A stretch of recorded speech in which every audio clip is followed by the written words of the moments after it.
Subscribe कीजिए 10th class गणित channel को और बेल आइकन को दबाइए लेटेस्ट वीडियो देखने के लिए। हेलो फ्रेंड्स, आज इस वीडियो में हम समीकरण युग्म बनाना सीखेंगे। अब ये समीकरण युग्म जो हमें बनाने हैं वो हम इन क्वेश्चन से बनाएंगे। तो ये जो प्रश्न है, इस तरह के प्रश्न को हल करने के लिए पहले समीकरण युग्म बनाना होगा, उसके बाद में हम इसको हल कर सकते हैं। तो कक्षा 9 और 10 में आपको गणित की बुक में ऐसे काफ़ी प्रश्न मिलेंगे जिन प्रश्नों में आपको रैखिक समीकरण युग्म बनाने हैं और उनको हल करना है। तो यहाँ पर मैंने 2 क्वेश्चन लिए हैं जिनसे हम समीकरण बनाएंगे और फिर उनको हल करेंगे।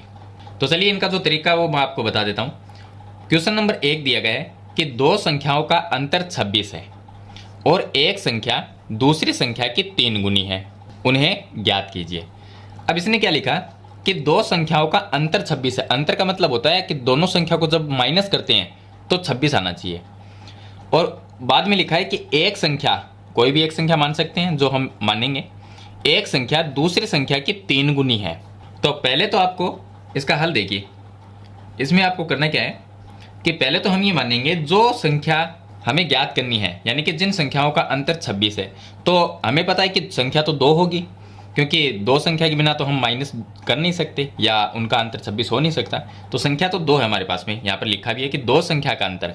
तो वो 2 संख्या आप मान सकते हैं x और y। तो हम मान लेंगे कि माना पहली संख्या को आप x मान सकते हैं। पहली संख्या x है तो दूसरी संख्या को y मान लो। दूसरी संख्या y है, दूसरी संख्या को हम y मान लेते हैं। मान लिया कि एक संख्या x है और दूसरी संख्या y है और इन्हीं का मान हमें निकालना है। अब इसने लिखा है कि 2 संख्याओं का, जो 2 संख्या हमने मानी है, इन दोनों का अंतर, यानी इन दोनों को जब माइनस करेंगे तो 26 आना चाहिए, यानी कि इनका अंतर कितना है, 26 है। तो हम क्या करेंगे, यहाँ पर लिखेंगे पहली शर्त के अनुसार। पहली शर्त, प्रश्न की पहली शर्त है कि दोनों को माइनस करने पर 26 आता है। तो दोनों संख्या ये मानी है हमने, इन दोनों को माइनस कर दो। तो इनको माइनस करेंगे तो x में से y को माइनस कर दो और बराबर में 26 लिख दो। इससे ये पता चलता है कि दोनों को माइनस करने से 26 आता है। इसको हम मान लेंगे समीकरण नंबर 1। इतना आपको समझ में आ गया होगा। चलिए आगे लिखा है कि एक संख्या दूसरी संख्या की 3 गुनी है। तो हम मान लेते हैं जो पहली संख्या है वो दूसरी संख्या से 3 गुनी है। तो ये तो 3 गुनी है। अगर दोनों को हम बराबर लिखना चाहें तो y को 3 से गुणा करना पड़ेगा, क्योंकि ये 3 गुना पहले से ही है। इसने लिखा है कि एक संख्या दूसरी संख्या की 3 गुना है। अगर हम x को 3 गुना मानते हैं और दोनों को बराबर लिखना चाहें तो हमें y को 3 से गुणा करना पड़ेगा। तो दूसरी शर्त क्या हुई प्रश्न की? प्रश्न की दूसरी शर्त, प्रश्न की दूसरी शर्त के अनुसार हम ये लिखेंगे कि x को हमने ये मान लिया कि x 3 गुना है, तो y क्या है, y इससे कम है, y 3 गुना तो है नहीं। तो अगर दोनों को बराबर के चिन्ह के साथ में लिखें तो y को हमें 3 से गुणा करना पड़ेगा, क्योंकि इसको हमने माना है कि ये 3 गुना है, तो इसे हम 3 से गुणा करेंगे तब जाके ये दोनों चीज़ बराबर होगी। इसको हम मान लेंगे समीकरण नंबर 2। अब हमने जो संख्या पहली और दूसरी मानी है उसका मान ज्ञात करना है। तो इस तरह से आपको पहले तो देखिए ये जो प्रश्न दिए गए होते हैं इनसे 2 समीकरण बनानी है, उसके बाद में इनको हल करना है। अब हल कैसे करेंगे, देखिए ये समीकरण 1 है, ये समीकरण 2 है। प्रतिस्थापन विधि से आप इसको हल कर सकते हैं। तो यहाँ पर x का मान क्या है, यहाँ पर x का मान 3y है। तो ये जो 3y है ये समीकरण नंबर 1 में रख देंगे। तो यहाँ पर हम लिखेंगे कि x का मान समीकरण 1 में रखने पर, समीकरण 1 में रखने पर, समीकरण 1 के अंदर रखते हैं। समीकरण 1 में हम x की जगह क्या लिखेंगे, 3y लिखेंगे। तो ये x है, इसकी जगह मैं 3y लिख देता हूँ।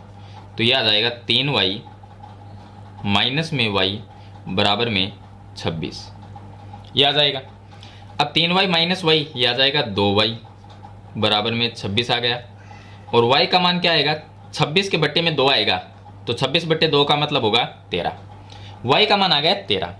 अब y का मान, हमें x का मान भी निकालना है, तो y का मान समीकरण 1 या 2 किसी में भी रख सकते हैं आप। चलिए समीकरण 2 छोटी है इसलिए इसमें रख लेते हैं। तो यहाँ पर लिखना पड़ेगा कि y का मान समीकरण 2 में रखने पर, समीकरण 2 के अंदर रखेंगे। समीकरण 2 क्या है, x बराबर 3y, x बराबर 3y। अब x की जगह x लिखेंगे, 3 की जगह 3 लिखेंगे, गुणा में y का मान क्या है 13 है, ये y का मान है, ये 13 मैं यहाँ पर लिख देता हूँ। तो x का मान 13 को 3 से गुणा करेंगे तो क्या आएगा 39। तो एक संख्या तो वो 39 है और दूसरी संख्या वो 13 है। तो x और y का हमने मान निकाल लिया। तो x का मान क्या है 39 और y का मान क्या है 13। तो एक संख्या 39 है और दूसरी 13 है। इस तरह से आपको समीकरण बना के हल करना है इस तरह के प्रश्नों को। अब दूसरा क्वेश्चन और बता देता हूँ मैं इसमें। दूसरे क्वेश्चन का हल देखिए, इसमें दिया गया है दो संपूरक कोणों में बड़ा कोण छोटे कोण से 18 डिग्री अधिक है तो उन्हें ज्ञात कीजिए। पहले तो आपको यह जानना जरूरी है कि जो संपूरक होते हैं वो होते क्या हैं। ऐसे दो कोण जिनका योग 180 डिग्री हो जाए, कोण कैसे भी हो सकते हैं, जरूरी नहीं है 90 + 90 ही हो, 100 + 80 भी हो सकते हैं, 150 + 30 भी हो सकते हैं, कोई भी कोण हो। तो मतलब दोनों कोण को अगर जोड़ते हैं तो 180 डिग्री आता है, तो वे दोनों कोण संपूरक कोण कहलाते हैं। तो यहाँ पर दिया कि दो संपूरक कोणों में बड़ा कोण, एक तो है यहाँ पर बड़ा कोण और दूसरा है छोटा कोण, दो चीज़ें। तो हम मान लेते हैं बड़ा कोण को x मान लेते हैं और छोटे कोण को y मान लेते हैं।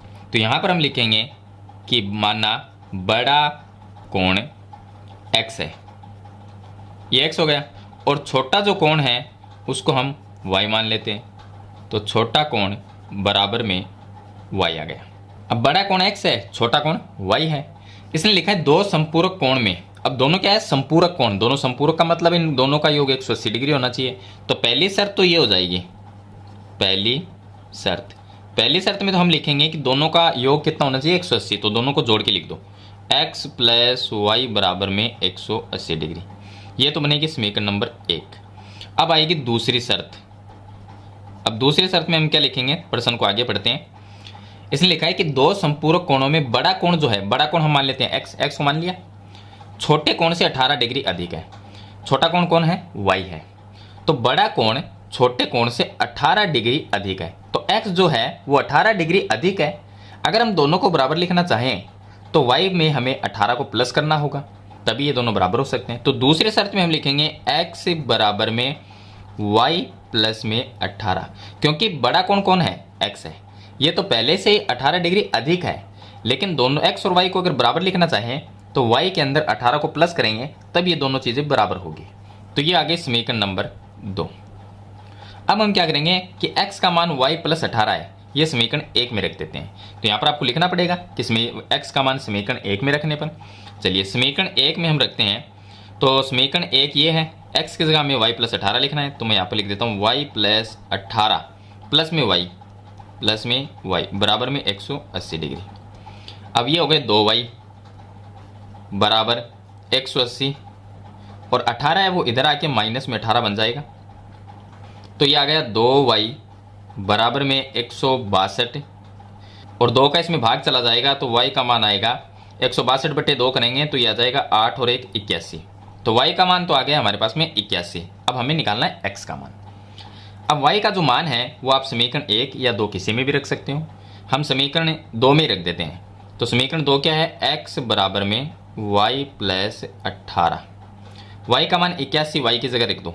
तो x बराबर यहाँ पर 81 प्लस में ये लिखेंगे 18, तो x बराबर ये आ जाएगा 99।